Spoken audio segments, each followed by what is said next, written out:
Hello सांग मैंने केमती अच्छा मु आज पुणी आ गोटे नुआ भिडियो रे आपण मानक स्वागत जनाऊँगी।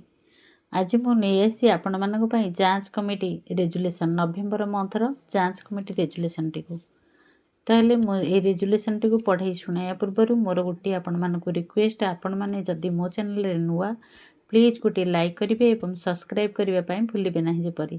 ताहले चलतु आज भिडियोटी को स्टार्ट करवा।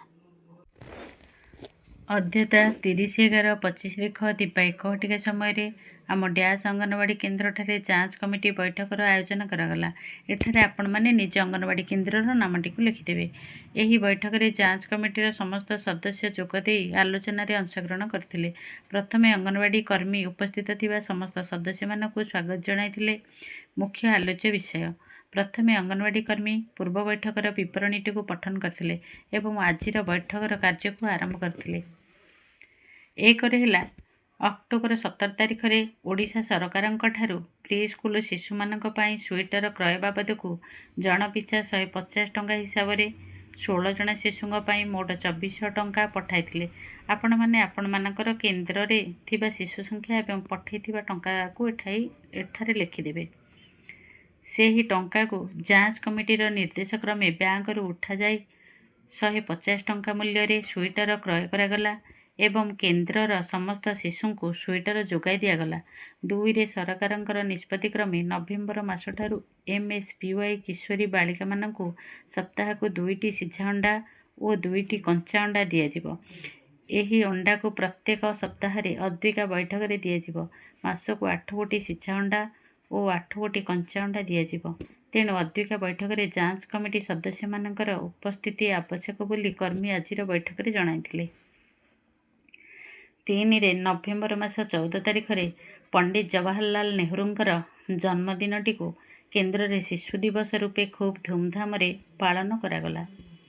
एही दिवस रे 3 वर्ष रु 6 वर्ष शिशु तांको अभिभावक जांच कमिटी मातृ कमिटी किशोरी बालिका इत्यादि उपस्थित थिले। कुन्नी कुन्नी शिशु मानकर खेल प्रतियोगिता करागला। शिशु मानकु छोट छोट पुरस्कार दियागला। समस्त को मिठा बंटन करागला। आसंता मासरे प्रत्येक कार्य रे जोग देबा पई कर्मी आजिर बैठक रे जांच कमिटीर समस्त सदस्यों को जणाइथिले। 4 नवेम्बर मासरे मोट कार्य दिवस। आपण माने नवेम्बर मासरे जेतिकी दिन कार्य करिथिबे एठारे लिखिदेबे। मो एठारे लिखि नाही कारण ए मासरे गोटे दिन रैली होइथिला। तेणु आपण माने आपणमानकर कार्य दिवसटी को एठारे लिखिबे। मोट 3 वर्ष रु 6 वर्ष शिशु को संख्या लिखिदेवे। मोट 7 मास रु 3 वर्ष शिशु को संख्या लिखिबे। मोट गर्भवती प्रसूति संख्या लिखिबे। मोट MSPY किशोरी बालिका संख्या लिखिबे। मोट साम और SUW शिशु संख्या लिखिबे जदि आपणकर केन्द्र रे थिबे। 5 नवेम्बर मासर खर्चर विवरणी। 1 गरम रंधा खाद्य आपण मानकर जेतिकी खर्च होइतिबो एठारे सेतिकी टंका लिखिबे। सकाळ जलखिया रे जेतिकी खर्च होइतिबो सेतिकी लिखिदेबे। THR अंडा बाबद को जेतिकी खर्च होइतिबो सेतिकी लिखिबे। साम और SUW शिशु मानक पई जेतिकी अंडा खर्च होइतिबो सेतिकी लिखिबे। MSPY अंडा बाबद को जेतिकी खर्च करथिबे लिखिबे। शिविर जेतिकी खर्च करथिबे सेतिकी लिखिदेबे। शिशु दिवस रे ए मासरे शिशु दिवसटी को पालन करा जायतिला। तेणु आपण माने जेतिकी खर्च करथिबे एठारे लिखिदेबे। शेष में मोट खर्चटी को लिखिबे।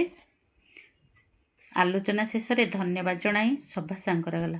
भौणी माने आशा करुछि निश्चित आजिर रेजुलेशन टी को आपणकर पसंद हेबो। प्लीज आपण माने निश्चित गोटे लाइक करेंगे और सब्सक्राइब करने भूलिए ना जेपरी रहिली।